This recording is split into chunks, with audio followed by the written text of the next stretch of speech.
We continue our coverage on this big storm as it's passing across the state right now. At 8:23, we are joined by Mitch Gross with Eversource this morning, talking about the growing number of power outages. Good morning, Mitch. Well, Symphony, good morning. Thanks for having me. Thank you for joining us here on the Fox 61 Morning News. So we've been watching the number of outages grow pretty much since we've been on air since 4 this morning, currently sitting at 99,000 this morning. So a lot of folks waking up in the dark. What do you want folks to know as you guys are working to handle these cases? Well, first of all, we're on the job. You know, the state took a hit around 5 o'clock this morning when things really began to ramp up with the heavy rains and the high winds. But we're on the job. We have people out there. We're helping the towns unblock the roads. We have people assessing damage right now. And actually, we're restoring customers wherever we can. We just picked up just over 1,000 customers. They got their power back in Danbury, but you will see those numbers kind of fluctuate all day as the winds continue to buffet the state and cause additional problems. Right. Now, before the storm even hit, you guys were, well prepared in the event that there were mass outages. What did that entail? Well, it means reaching out days in advance. Number one, we need to take a look at all of our equipment. Do we have all the supplies we need to make sure we can get the job done? And we checked that box. The answer was yes.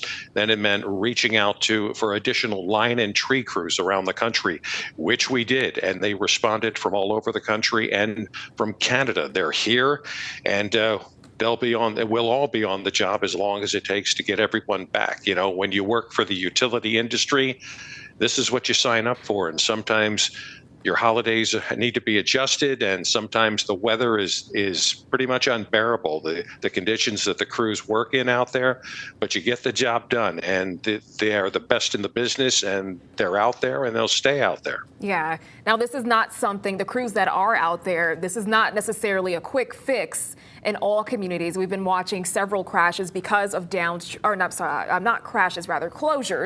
because of downed trees on the roads, and that includes downed power lines in some cases. So that requires a bit more work, right? It does. Every storm is different. Every outage situation is pretty different. They have to assess the situation and determine how do we get the greatest number of customers back on at a single time. But you will see them out there. They'll rehang the lines. They may have to reinstall some utility poles. It's a lot of work sometimes, but it's part of the process, and it's what we do. It's what we do to make sure our customers have the power when they need it. Yeah.